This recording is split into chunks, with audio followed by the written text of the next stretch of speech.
Hello, everyone. My name is Catherine Holyfield, and I'm the STS National Database Manager for Intermacs and Pedimacs. Thank you for joining the Intermacs and Pedimacs reporting webinar today. Today, we have Dr. Ryan Cantor and his team joining us today from the UAB, the Intermacs Data Warehouse, and he will be going through some reporting updates.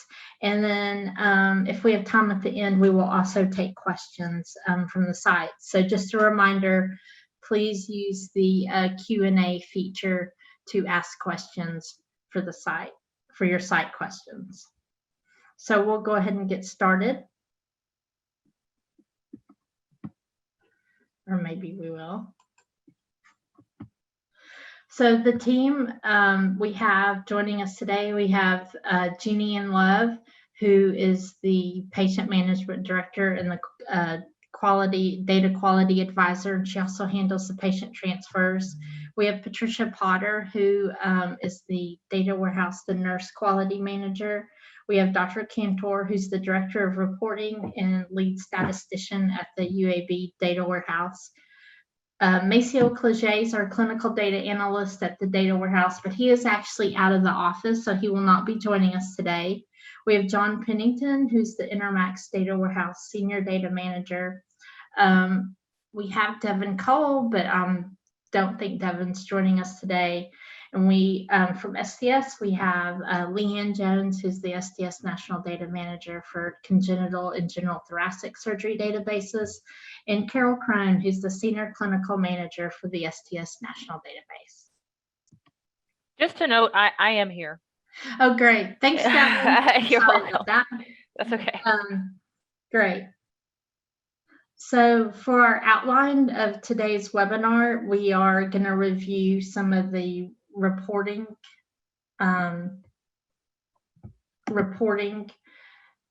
features, or what's contained in the report in our data materials. Dr. Cantor is going to review the report additions for this Q4 quarter, and then longer term plans, how to consolidate reporting that still meets the needs at sites. And Dr. Cantor, I will let you. Great. Thank you, Catherine. Sure. So I'm happy to report, we met last quarter as a group, and we laid out the plans for what we hope to achieve in report edits this quarter, and we did make all those edits. So I'll go back over them and talk about what we've added in terms of report additions. Let's see, can I get to the next slide? There we go. So I just wanted to start with a brief overview of, the quality assurance reports is just one component of all of the materials you get from Intermacs.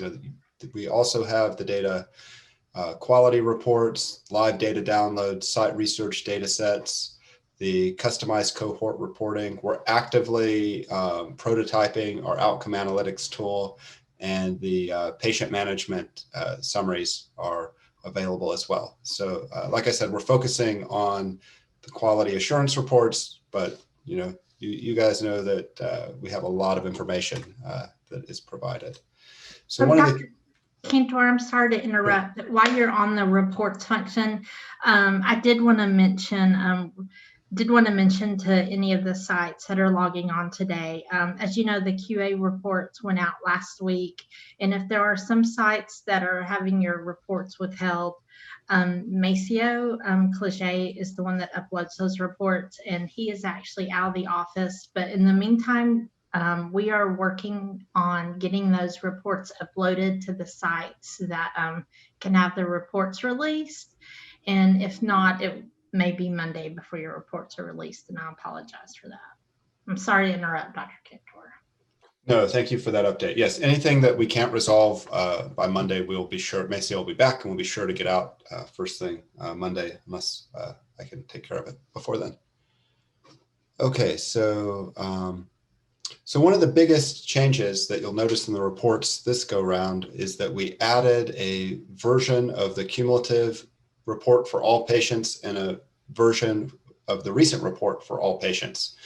And the main purpose of this was the numerous requests that I had received to just get a report that has everybody in it. So the structure of the other report stays the same, but now we have a report that covers all patients enrolled at Intermacs, and then the recent is just the rolling 6 quarters. So this is what the packet looks like. You see the cumulative all patients and the cumulative recent, the recent all patients in there. And we updated the descriptions in the note to the site administrator there as well. So like I mentioned, cumulative versions of the report is if you want kind of a comprehensive set of outcomes and patient characteristics for the entirety of data entry in Intermacs and at your site. The recent is limited to the last rolling 6 quarters, where you have a view of much more contemporary patients and patterns. And I mentioned the all patients version includes everybody enrolled in Intermacs. The primary patients is limited to patients who, on their first Intermacs implant, there is no reported prior history of VAD on that first Intermacs pre-implant form. And the idea is that patients that have a history of VAD might have different patterns of outcomes than patients with coming where Intermacs captures their first ever VAD.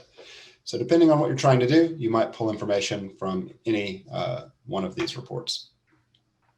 And all your patients, each patient is flagged to go into one or the other of these reports. So they should total to your all patient counts. There are a few patients that are excluded from all reporting, and this is specified in the front matter of the report, such as retrospective patients or patients who have an implant outside of the reporting window, that like a patient who was first implanted in that grace period, the data entry period, they'll come out in the next report, or older pediatric patients that were entered a long time ago into Intermacs. So it's the current inclusion criteria for the whole report is enforced. And there is an exhibit at the end of the report that lists out anybody that gets excluded from the all patients report. So I think this is going to really streamline to know why patients are in or out of the different reports. It was requested that we added implant year to that exhibit 49. So for the patients that are excluded from the overall report, there's an exhibit, and you'll be able to see when those patients were implanted now. We had a request and we implemented changing how a death on a device was reported.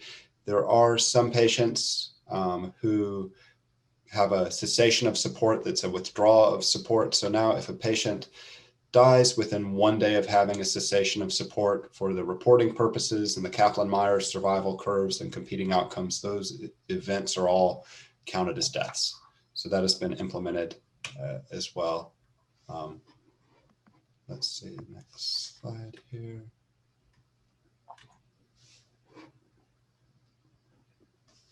Oops. We also zipped up all of our packets and applied the password with 7-zip. We did a testing internally and externally, so I don't anticipate any issues with that. But if you receive your zip packet and have trouble opening it, let us know. We can see if it's something we can do, or it might be something you have to get your IT involved in. But I don't anticipate anyone having an issue with this. Just John butting in here. Sorry, Ron. I've not had anybody complain. I was the one that got most of the complaints the previous quarter. So if you've had any issues, I would have really anticipated that they would be with the data packets. And so far, knock on wood, no issues there with the changes we made. Great, thank you, John. Okay, so that was the main goals for edits last quarter, and we know we keep adding a lot of information to the reports. I sometimes wonder if we're putting too much information out there, and how to best highlight the metrics to compare at sites. So we're actively hoping to get some input from sites. I know Catherine has a core group that she meets with, and there's been calls for edits, but but we're thinking about how to reduce the content in these PDFs and leverage some of the tools that we're trying to construct. We're creating an analytic tool that we're actively prototyping that will allow you to select patient cohorts and get Kaplan-Meier's on demand. We've also started meeting to develop outcome dashboards, more like some of the other registries that participants are familiar with. We want to figure out how to get to the numbers that you need easier than having to wade through multiple 100-page reports. And so if we can identify the key measures that are going to be the most important and most widely used at all sites, I'd love for you to send us feedback about those particular measures. And I don't know if you want to add anything to that, Catherine, on some of our plans on dashboarding and analytic tools. Of course, I can offer that we are in the process of providing or designing our Intermacs dashboard that the sites will be able to utilize when they log on to Intermacs. It looks like our launch date's going to be, we're going to time it with AQO. So it looks like that week in October is the week that it will go live. We will have more demonstrations on this during AQO for the Intermacs Day, but we're really excited about it. And we can keep adding to it as Intermacs keeps on going. Great. But I will say, if you have any questions for Dr. Cantor or the reporting team, whether it's live data downloads, since we have Devin on the phone today, on the webinar today, or your data sets with John, if you have any questions, especially report questions about how to read those reports, since we have Ryan on the phone, that would be, go ahead and ask your questions in the Q&A function.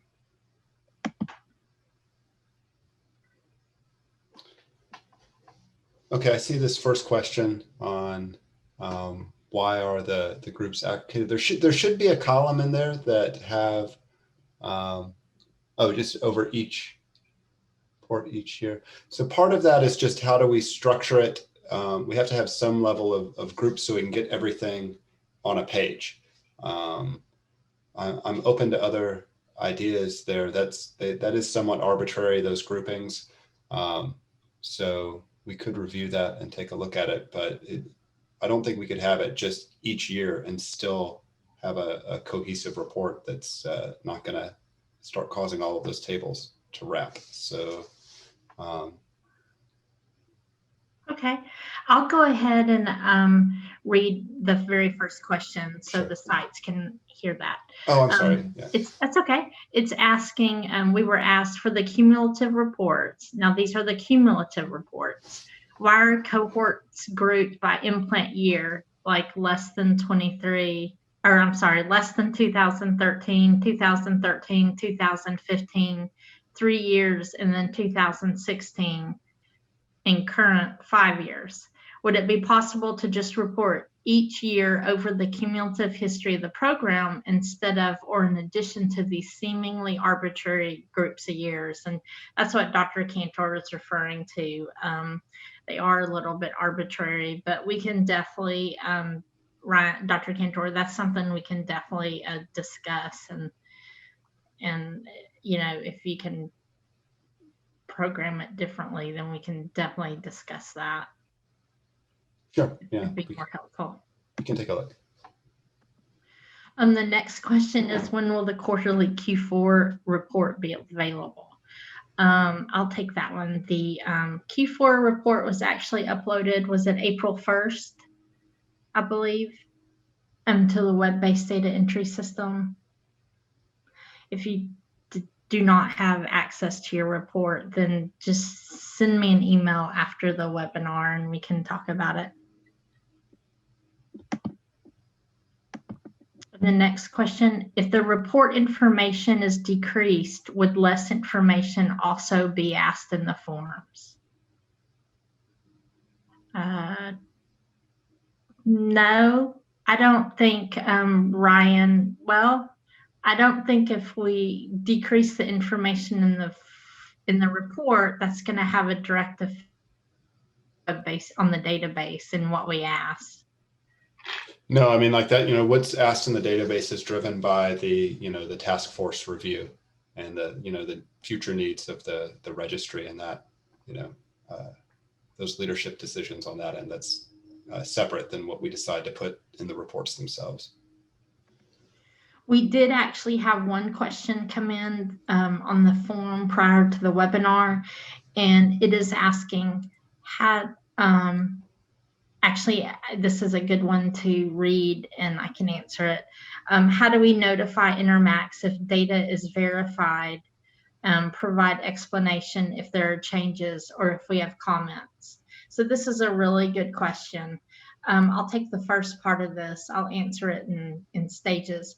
How do we notify Intermacs if data is verified? So I know in our data quality reports, there are a few exhibits. I know off the top of my head, the NYHA, it's asking you to confirm if the NYHA is a certain level or not.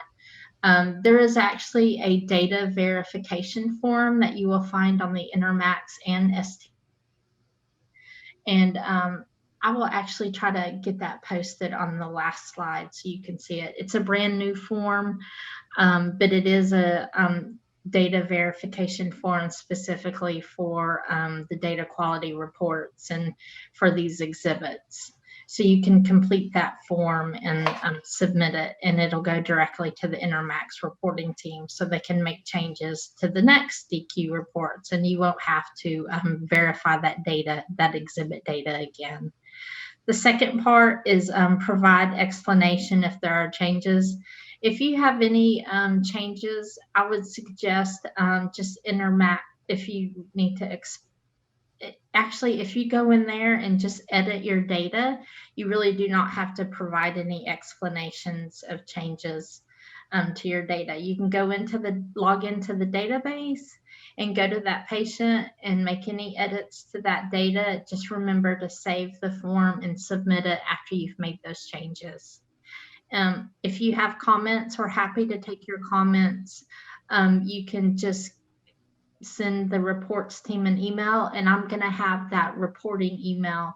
It's actually, I can go ahead and show it. This is the reports team email. So if you have any comments about the reports, please use this email address and it will get to the reporting team. Looks like we have a couple of more questions. As a follow-up to my previous question on the cumulative report, we can review quarterly results over 6 quarters in the recent report or a 5-year chunk together, but it would be helpful to know yearly results over the past 3 to 5 years, not in one chunk. Then we can trend over more time than 6 quarters. So Melissa, what I'm understanding is it would be more beneficial. You're saying like over more current, like 3 years to 5 years, than to have it all lumped together. And if we could get more feedback from sites regarding that, that would be great, because then Ryan can, we can then have a discussion and make changes. Because our goal is to make these reports useful for the site. So we want you to be able to use these reports. Someone wants to know if I can provide my email address. I can. It's kholyfield@sts.org, and that's the letter K, HOLLIFIELD@sts.org.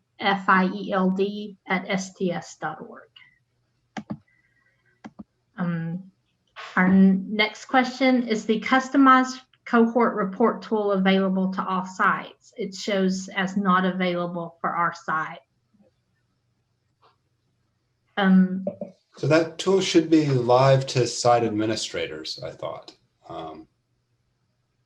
Is that? Yes, it actually should be. I had a discussion with Rama, I believe, and it should be available to all the users at the sites. So thank you for letting us know, and I will definitely talk to the programmers about making this available to all users at all the sites. And I'm pretty sure, Sheila, you are the site admin at your site, so you should have availability to that. But I will look into that after the webinar. Oh, and Melissa's replying, yes. So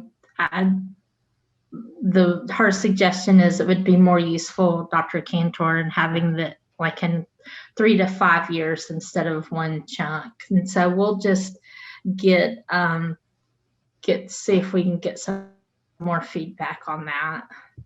Sounds good. I made some notes, and then we can test some things out and talk to you, Catherine, before we roll it out. Great, thanks.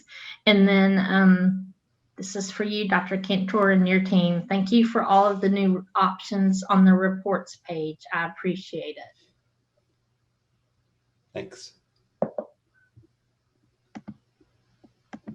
Next question. It would be nice to have yearly towers of data similar to the STS adult cardiac report.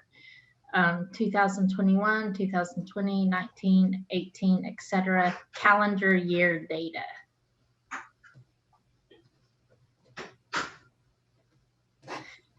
Yes, that I'm actually going to talk to Carol about looking at maybe a shell of their report so we can look at it, because we've had a few requests for that. So thank you, Karen.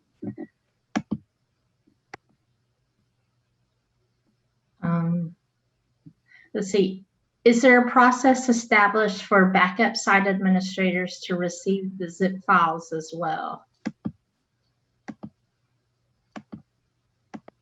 John, I know that we added a backup site admin. I believe that launched like in the last couple of weeks, but I do not know if they even receive the zip files. Yeah, I messaged Rama about the Sheila's question about the not available stuff too, but I'm happy to follow up after this and see, because the backup site admin is new, and just to see what functionality they added for that role. Okay. If not, it makes sense for you to be able to. You should have the same exact roles and rights that the main SA has, in my opinion. Thank you. And the next question is a thank you for offering to expand report access to more than just the site administrator. It's something we've been working on. I think it actually had to do with the admin site. So it took some programming, I believe. John could expand on that, but. Yeah, I mean, it's going in and adjusting roles and things like that on the back end that we set via our admin site. So it was not done as quickly as I might have liked, but it wasn't just something that we could turn on or off, as evidenced by me saying, let me make sure that those roles are the same. Okay. Our next question is, our site's fourth quarterly report device count is not correct. I emailed the team Tuesday. When can I expect a response? Katie, the reports email is managed, I believe, by Maceo. So I had mentioned earlier on the call, he's actually out this week, but I'm sure he will probably respond to you as soon as he gets back, which is on Monday. And I'll make sure that happens too. Sorry for the inconvenience there. Next question, how do you identify your backup site admin? Well, Chelsea, usually it's just, I would encourage it to be someone that's going to be available, especially when the primary site administrator is out. So it can be a date. I would think it would be someone's over quality at your program, or maybe the data manager, but someone that's going to be there if the primary site administrator is out. Next question, do we need to fill out a form for a backup site admin? Currently, we're having this added to the contact form.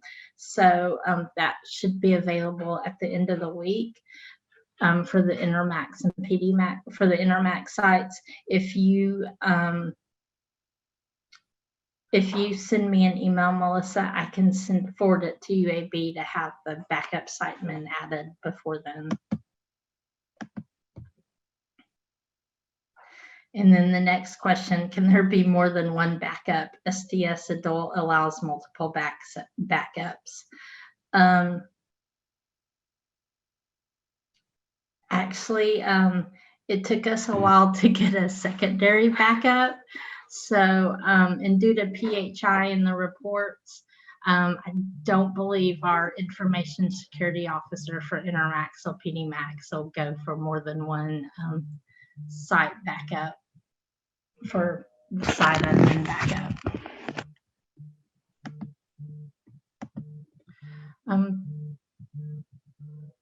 And then someone is asking, where's the, sorry, I think my question is more like what Melissa's question was worded. Where is the contact form located? The form is actually located on the Intermacs website and the sts.org website. Chelsea, I've written your name down, so I can email you the link to the form. Hi, Catherine, it's Carol. Are you looking for the participant contact form? Correct. I'll paste the link in the chat box. Okay, great. Thank you. Next question, if a cardiologist wants access for form downloads and needs to be added, what role should they be assigned? You could just sign them in the other role. That would be fine.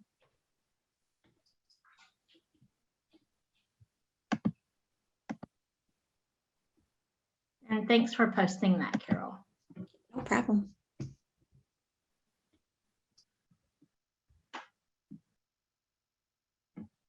So I'll just wait a minute or two to see if there's any more questions that come in, but thanks to everyone who joined the webinar today and who has asked questions. This is a great opportunity because Dr. Cantor is pretty busy, so we usually don't have time to directly ask him any questions about the reports. I have posted the Intermacs reporting address. So if you can jot that email down, that's where you can ask if you have any questions about your reports after this webinar or anything looks awry with your reports. You can definitely email the reporting mailbox and they will get back to you.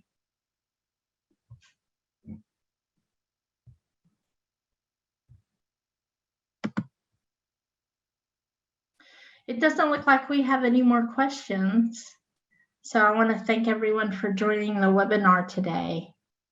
And I appreciate everyone taking the time and those that asked questions today. Looks like we have one more. Where to access the quarterly reports. John, can you lead them to where they access their quarterly reports? Yeah, give me a second. I'll post the URL. Okay. He's going to post it in the chat box.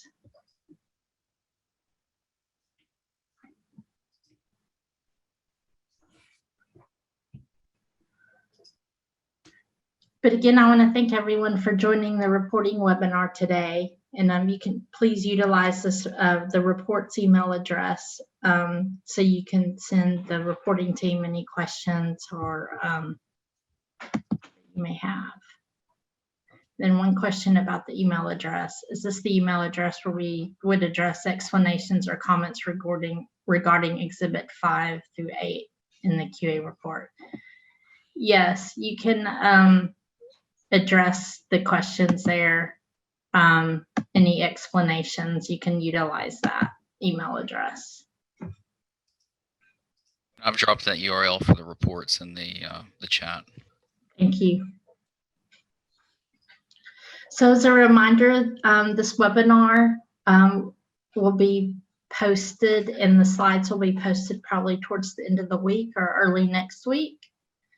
And thank you everyone for taking your time to log on to the reporting webinar today.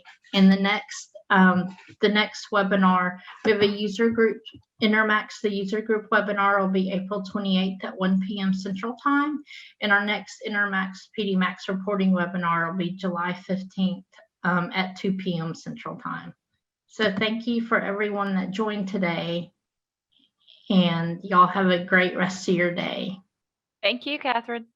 Thanks, Catherine. Great job. Great job, Thanks, everybody. everyone. Thanks, everyone. Bye.